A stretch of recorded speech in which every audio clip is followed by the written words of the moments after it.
So welcome back to my channel. Hello guys, आज हम पढ़ने वाले हैं मेंस्ट्रुअल साइकिल। ठीक है, तो मेंस्ट्रुअल साइकिल क्या होता है?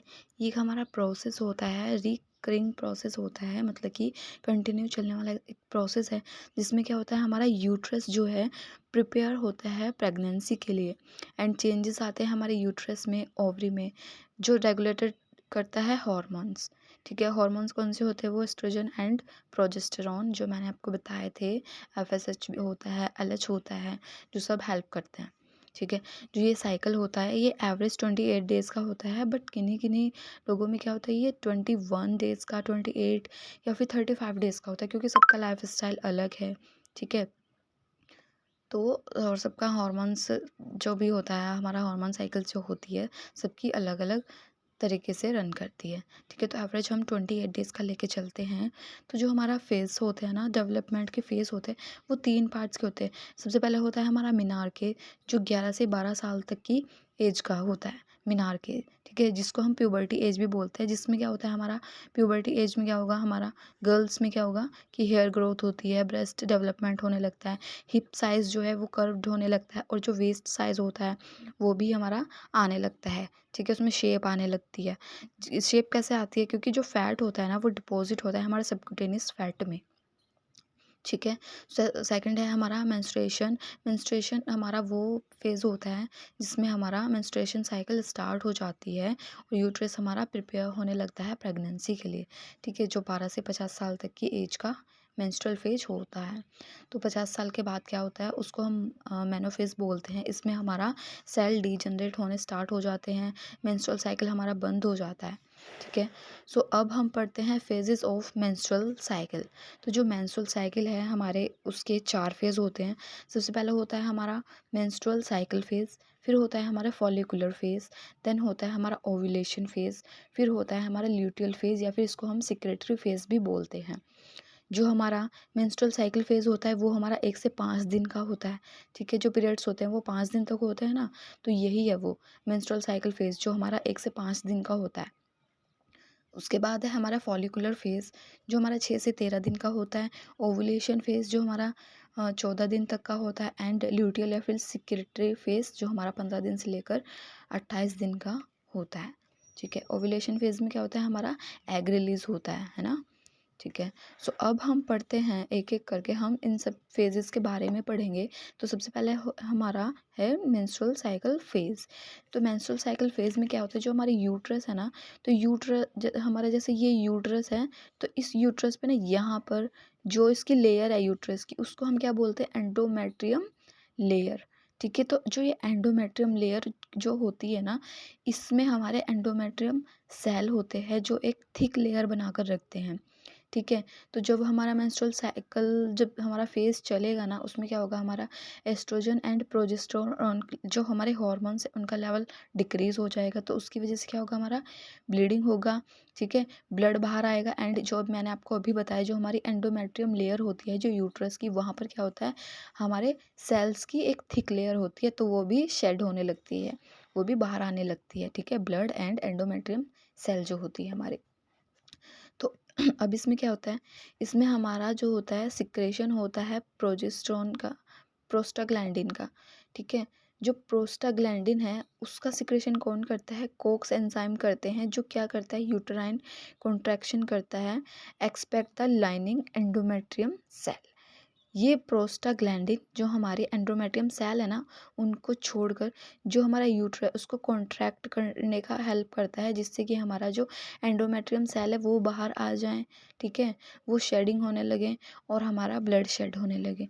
तो इस मेंस्ट्रुअल साइकिल फेज़ के अंदर ये सब चीज़ें हो रही हैं। इसकी वजह से जो हमारा फिजिकल सिम्टम्स आते हैं वो क्या होता है, हमारा एब्डोमिनल क्रैम्प होगा, फटीग होगा, डिस्कम्फर्ट होगा, एब्डोमिनल पेन होगा, लेग्स पेन भी होता है ना, और समटाइम्स वेस्ट पेन भी होता है। ठीक है, तो मेनली इसमें क्या चीज़ है, हमारा मेंस्ट्रुअल साइकिल फेज़ के अंदर जो हमारा क्या होता है, शेडिंग होती है यूट्राइन लाइन, मतलब कि जो एंडोमेट्रियम सेल्स हैं वो शेड होने लगते हैं, और हमारे इसमें ब्लीडिंग होता है, एंड जो हमारा एस्ट्रोजन एंड प्रोजेस्टेरोन का लेवल है वो डिक्रीज़ हो जाता है। ठीक है, तो फर्स्ट फेज़ हमारा यहाँ पे कंप्लीट होता है। अब हम पढ़ेंगे हमारा सेकंड फॉलिकुलर फेज़। ठीक है, जो हमारा 6 से 13 दिन तक का होता है। अब इस फॉलिकुलर फेज़ को हम प्रोलिफरेशन फेज़ भी बोलते हैं, जिसमें क्या होता है, हमारा ग्रोथ एंड डेवलपमेंट होता है, मैच्योरेशन होता है फॉलिकल्स का। ठीक है, जो हमारे फॉलिकल्स होते हैं ना फैलोपियन ट्यूब के अंदर, उनका मैच्योरेशन होता है, उनकी ग्रोथ या फिर डेवलपमेंट होता है। ठीक है, अब यहाँ पर हम देखते हैं जो हमारी पिट्यूटरी ग्लैंड है ना ब्रेन के अंदर, वो क्या रिलीज़ करती है, FSH। ठीक है, फॉलिकल स्टिमुलेटिंग हार्मोन को रिलीज़ करती है। जो ये FSH हार्मोन्स जो होते हैं ना, वो क्या करते हैं, ओवरियन जो फॉलिकल्स हैं, जो हमारी फेलोपियन ट्यूब के अंदर और ओवरी के अंदर जो हमारी फॉलिकल्स हैं ना, जो ओवा को बाहर निकालने के लिए जो पुश आउट करते हैं, ठीक है, हमारे फॉलिकल्स उसमें हेल्प करते हैं।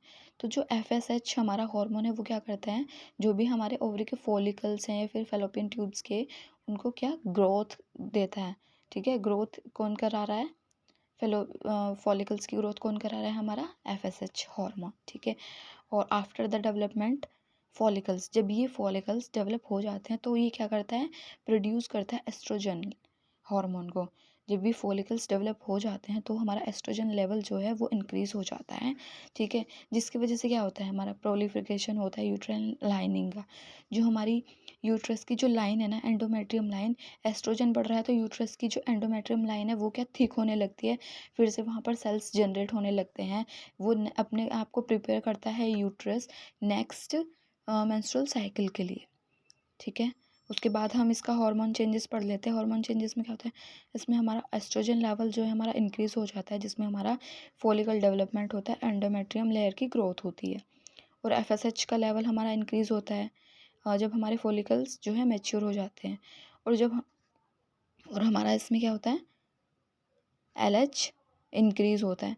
बट ये जो हमारा FSH है ना, ये हमारा इंक्रीज़ कब होगा, जब हमारे फॉलिकल्स मैच्योर हो रहे होंगे स्टार्टिंग फेज़ में।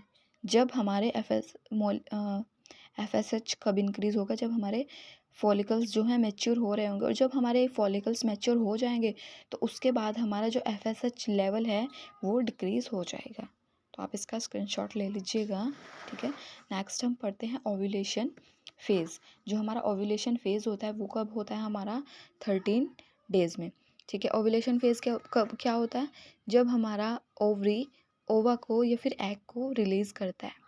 ठीक है, इसमें क्या होता है, हमारा एस्ट्रोजन जो हमारा हार्मोन है वो हमारा इंक्रीज़ रहता है, और जो हमारा LH लेवल है वो भी इंक्रीज़ रहता है। जो एस्ट्रोजन और LH लेवल है ना, ये दोनों हार्मोन्स बहुत ज़्यादा इंक्रीज़ रहते हैं, ऑन पीक पर रहते हैं, जिसकी वजह से क्या होता है, बहुत ज़्यादा फीमेल्स में फीलिंग्स डेवलप होती हैं और हमारा सेक्सुअल अराउजल होता है इस टाइम पे। देन हम बात करते हैं हार्मोन चेंजेस की। हार्मोन चेंजेस इसमें क्या क्या हो सकते हैं, हमारा एस्ट्रोजन का लेवल इंक्रीज़ होता है, LH का लेवल इंक्रीज़ होता है इस टाइम पे ओव्यूलेशन फेज़ के अंदर, मतलब कि डे 13 के अराउंड, जो सबसे ज़्यादा फीमेल के अंदर जो सबसे ज़्यादा जो है सेक्सुअल डिज़ायर होता है। एग क्या करता है, ये एग अगर ओवरी से ओवा आएगा, एग आएगा, वो फेलोपियन ट्यूब में जाएगा, वहाँ अगर उसको स्पर्म मिला तो ठीक है वो फर्टिलाइज़ कर जाएगा। अगर उसको वो स्पर्म नहीं मिला तो फर्टिलाइज़ नहीं हुआ, तो हमारा स्टार्टिंग से वही हमारा स्टार्टिंग जो हमारा मेंस्ट्रुअल हमने फेज़ पढ़ा था वहीं से फिर से हमारा दोबारा फेज़ स्टार्ट होने लगता है। हार्मोन चेंजेस में मैंने आपको बताया जैसे कि एस्ट्रोजन और LH हमारा जो है इसमें सबसे ज़्यादा इंक्रीज़ रहता है हार्मोन, और पीक पर रहते हैं ये इस टाइम पर। ठीक है, डे 13 के अंदर। और हमारा जो सर्वाइकल म्यूकस होता है, सर्विक्स म्यूकस होता है, वो बढ़ जाता है। सर्विक्स म्यूकस मैंने आपको बताया था जो क्या करता है, सिक्रेट करता है म्यूकस को, जो हेल्प करता है हमारा सेक्सुअल इंटरकोर्स के दौरान, जिससे कोई भी प्रॉब्लम ना हो, कोई भी इंजरी ना हो हमारे टिश्यूज़ को, या टिश्यू को प्रोटेक्शन प्रोवाइड करता है। और यहाँ पे लिखा है मैंने, सेक्सुअल डिज़ायर्स में बहुत ज़्यादा बढ़ जाता है। और सेक्सुअल डिज़ायर को जो हम बोलते हैं हाई लिबिडो बोलते हैं हम मेडिकल टर्म में। तो लास्ट हमने पढ़ा था फोर्थ फेज़ हमारा ल्यूटियल फेज़ है, जिसमें क्या होता है, जो हमारे रप्चर फॉलिकल्स होते हैं ना, रप्चर ओवरीज के अंदर जो हमारे रप्चर फॉलिकल्स होते हैं, वो रप्चर फॉलिकल्स मतलब कि जहाँ से हमारा ओवा प्रोड्यूस हुआ है। ठीक है, वो रप्चर हो गया, उसके बाद वो ट्रांसफॉर्म होते हैं कॉर्पस ल्यूटियम में। ठीक है, कॉर्पस ल्यूटियम में होते हैं। जो कॉर्पस ल्यूटियम है वो क्या करता है, प्रोजेस्टेरोन का लेवल को इंक्रीज़ कर देता है। और जो ये प्रोजेस्टेरोन लेवल इंक्रीज़ होता है ना, ये क्या करता है, जो हमारी यूट्राइन लाइनिंग है मतलब कि जो हमारी एंडोमेट्रियम लाइन है उसको मेंटेन करके रखता है, और इसमें हमारा एस्ट्रोजन एंड प्रोजेस्टेरोन लेवल जो दोनों इंक्रीज रहते हैं। और अगर हमारा फर्टिलाइजेशन नहीं हुआ है ना, तो कॉर्पस ल्यूटियम क्या होगा, हमारा डीजनरेट होना स्टार्ट हो जाएगा। मतलब कि वो डीजनरेट ही रहेगा, फॉर्मेशन नहीं होगा। अब हमने क्या पढ़ा था कि हमारा जो है एग आया, ठीक है, ओवरी ने एग प्रोड्यूस किया तो फैलोपियन ट्यूब में गया, वहाँ पे उसको स्पर्म मिला, उसने फर्टिलाइजेशन किया और उसके बाद क्या बनाना स्टार्ट किया, उसने फॉर्मेशन कर दिया कॉर्पस ल्यूटियम का, ठीक है। और अगर इसमें फर्टिलाइजेशन नहीं हुआ है तो क्या कॉर्पस ल्यूटियम क्या करेगा, फॉर्मेशन नहीं करेगा अपना, वो डीजनरेट होना स्टार्ट हो जाएगा। क्योंकि कॉर्पस ल्यूटियम अगर फॉर्मेशन कर रहा है तो वहाँ पे और एग हमारे प्रोड्यूस हो रहा है ना, ओवरी से और एग, ओवरी से और ज़्यादा ओवा यहाँ पे प्रोड्यूस होंगे कॉर्पस ल्यूटियम से।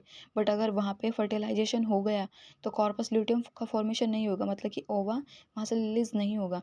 अब वो क्या करेगा, अब आगे वो अपना प्रेगनेंसी को करने के लिए रेडी रहेगा, ठीक है। तो इसके बाद हम क्या पढ़ रहे थे कि फर्टिलाइज नॉट अगर सो कॉर्पस ल्यूटियम हमारा जो है डीजनरेट होना स्टार्ट हो जाता है। जब डीजनरेट होगा तो हमारा कॉर्पस एपिकॉन्स में ये कन्वर्ट हो जाएगा, जिसमें क्या होता है, हमारा एस्ट्रोजन एंड प्रोजेस्टेरोन का लेवल डिक्रीज हो जाता है, और नेक्स्ट और मेंस्ट्रुअल साइकिल के लिए हमारा पूरा फेज ये रेडी रहता है। तो थैंक यू गाइस। अगर आपको ये समझ में आया और अच्छा लगा तो प्लीज़ लाइक कीजिएगा, जिससे मुझे समझ में आए कि हाँ आपको मेरा पढ़ाया समझ में आ रहा है। Thank you so much.